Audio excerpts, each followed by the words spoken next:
연문결의원입니다. 김종호 진술님, 현장에서 이제 이렇게 진로 교육을 실시하셨지 않습니까? 그것은 이제 이 자율적으로 하신 겁니까? 있다면 어떤 정책 틀에서 하신 겁니까? 협의회를요?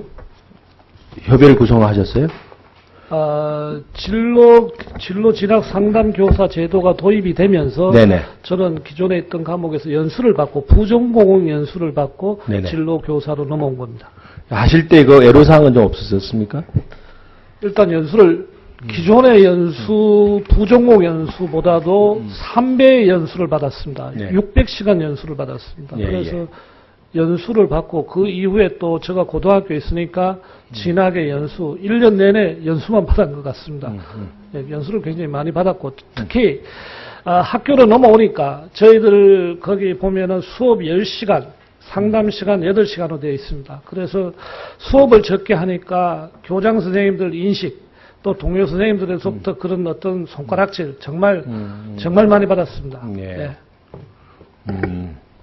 그래서 이제 편안하게 이제 진로 상담을 하기가 어려웠다 이런 얘기시죠? 보다. 물론 그때는 상담할 공간이 없었습니다. 그래서 작년에는 서울시 교육청에서 62개의 커리어존이라고 상담할 공간을 만들어줬는데 정말 애들 데리고 운동장에 나가서 상담을 해야 되고 나무 그늘 밑에서 상담을 해야 되고. 예. 그래서 이것이 이제 절실하게 필요하다 이렇게 보시는 거군요. 예. 실제 해본 분으로서. 예. 네. 우리 박남정 지원자님께서는 어떻게 보면 이제 사용자 입장이란 말이에요. 실행자, 그죠? 그쪽에서 봤었을 때는 상당히 좀 어려운 이제 말씀을 주셨단 말이죠. 마치, 교육부 입장이라 그럴까, 재정을 걱정하는 전체 그 교육 차원 틀에서, 여러 가지 유연성이라든가, 말씀하신 대로 지역구 우리 어떤 이기주의적 발상이 아닌 보편적인 것을 걱정하시면서 오늘 말씀을 주셨어요.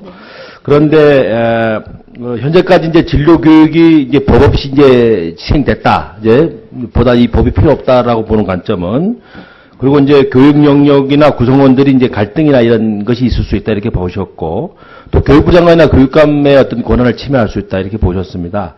그리고 이제 조금 전에 말씀하셨던 재원 이제 방안 마련 그리고 이제 이기주의적 이런 표현이 될 수 있다 이렇게 이제 보셨는데 이거보다도 우리 이제 김종호 진술님이 말씀하셨듯이 개인 학생에 대한 맞춤, 그 소질 개발, 또 능력 개발, 그리고 한번 진로를 잘못 선택함으로 인해서 개인이나 국가적으로도 그 능력을 손실할 수가 있단 말이죠. 그런 차원에서 보다 이 법을 통해서 체계적이고 시스템적으로 한 사람 한 사람의 맞춤을 보다 적극적으로, 보다 진취적으로 할 수가 있단 말이죠. 그러한 거에 비해서 지금 말씀하셨던 내용들이 과연 국가적으로나 학생 개개인으로 봤었을 때 그 비중의 가치가 어느 것이 더 크다고 볼 수 있을까요? 원래의 그 진로교육의 목적이 목적대로 실행되기가 생각보다 어렵다고 생각하기 때문에 아마 모든 게 그렇지만 원래의 목적은 어디 가고 부수적인 것들 때문에 제대로 진행 안 되는 경우가 굉장히 많습니다. 네. 지금 아이들의 취지 개인별 맞춤식 진로교육을 실시하자 이렇게 표현을 하셨는데 이건 진로 전담 교사 혼자서 도저히 불가능한 문제입니다. 전 교사가 정말 아이들을 자기 교과를 통해서나 다른 활동을 통해 가지고 마인드나 역량이나 강화돼서 함께하고 진로교사는 그 전체를 리드해주는 방향을 지시해주고 이런 역할이 돼야 이게 학교에서의 진로교육이 좀 미래지향적이지 어떤 진로 검사하고 개 하나하나 그렇게 하면 저희 학교 같은 경우는 1,400명이 넘는데 진로 진학 상담교사가 불가능합니다. 그 지금까지 그런 자율 분위기 그러한 쪽에 사실 우리가 맡겨봤단 말이죠. 네네. 근데 지금 말씀하신 대로 그것은 결국은 추상적일 수밖에 없었단 말이에요. 잘 되지 않았다는 거죠. 그러다 보니까 진로 선택을 잘못하고 그 학생의 능력을 우리가 국가 이렇게 효과적으로 쓸 수 없는 것이었기 때문에 지금 우리 김종우 진술님 말씀하신 대로 보다 체계적으로 시스템적으로 법적으로 보장을 해준다고 한다면 그래도 지금보다는 훨씬 더 나은 쪽에서의 진로 상담을 할 수 있지 않느냐 하는 것입니다. 지금까지는 지금 말씀하신 대로 진학교육이었지 진로는 아니었단 말이죠. 그런 차원에서 보는 관점을 다시 한번 말씀해 주시면 좋겠습니다. 진학교육일 수밖에 없었던 게 고등학교는 학생과 학부모가 그것만을 원합니다. 저희들이 인성과 관련되는 여러 가지 연수를 하거나 뭐 이렇게 준비를 하면 안 오십니다. 그런데 진학 설명회 이러면은 오십니다.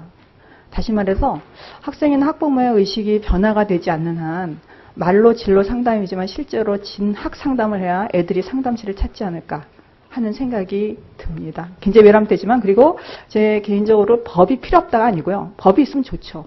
왜냐하면 딱 그 어떤 안정적인 기반하에서 저희 진학진로 상담교사 저희 개인적으로는 저는 굉장히 큰 도움을 받고 있습니다. 저희 학교 같은 경우는 뭐 굉장히 많은 일들이지만 차근차근 진행을 해나가고 있는 과정이고 이걸 한 번에 다는 안 됩니다. 그래서 자꾸 해마다 그 어떤 방향, 진로교육의 방향을 조금씩 수정해 나가면서 어떻게 하는 것이 가장 효율적으로 이 진로 진학 상담교사를 활용할 수 있는가에 대한 고민을 많이 하고 있는데 상위법으로 그렇게 세세하게 막 해놓으면 어떤 생각이 드냐면 어떤 부분에 있어서 다른 선생님들하고 다르게 법이 적용되는 듯한 느낌이 드는 거예요. 진로 전담 교사가. 분명히 교사인데 그냥 진로 전담사 이러면 또 다를 수 있을 것 같아요.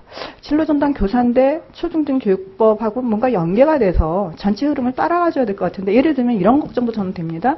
우리는 그 법하고 관계없으니까 우리 나름대로 할 거예요. 했을 때 때로는 갈등이 생기지 않을까. 그런 차원에서 그걸 적은 거라고 보시면 될 것 같습니다. 네, 잘 알겠습니다. 네. 네, 수고하셨습니다. 다음 존경하는 윤관석 의원님.